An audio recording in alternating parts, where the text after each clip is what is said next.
police. Of the police. Of the police. Of the police. Of the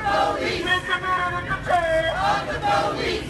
I just wanted to give a quick update on some of the things that some of the black leaders in the community has been doing.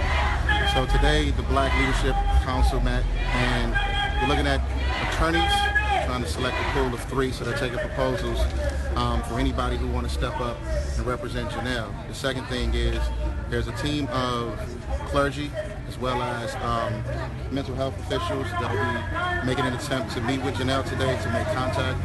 And last night, the meeting with COBA that Mike Johnson was basically to establish the facts in the case and to give more clarity. And it seems like more things are coming out, and some of these things are blindsided, so we're trying to figure out what's going on. We were out here today because we were thinking that there would be some kind of a hearing, but apparently there isn't, so tomorrow we'll be back. And we're looking at holding this VA accountable. It's been told to us that she's been charged with 5 counts. We don't know what those counts are, but we just feel like that's a gross injustice, and somebody needs to answer it. Right, we are not separate from YGB. We are a collective community, and this is one of the things that I don't like to see when it comes down to something that's going on with our kids, our people, members from our community. I don't believe in division, and we're all working towards a common good, and that's what's important here. We want justice for Genele, and that's simple as that. And whatever we have to do, whether we work in concert with one another, whether we work in silos, collectively, at the end of the day, our goal is to make sure that there's justice in this case for Genele.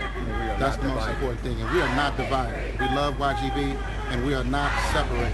I'm here actually representing Mothers United for the safety of our children, and one of the things that I see that I want some clarity on whether or not this young lady did get mental health assessment. Based upon what I saw, that was a lot of trauma. I was traumatized by what happened to her, and so she experienced it, so I can only imagine what that is. The other thing is that we want clarification on whether or not she's getting physical help as well, because we don't know what her injuries were, and they said that she got treatment in the jail, but where was the treatment outside of the jail? Because we know that the jail don't have all the equipment that needed to look at what internally might be wrong with somebody, right?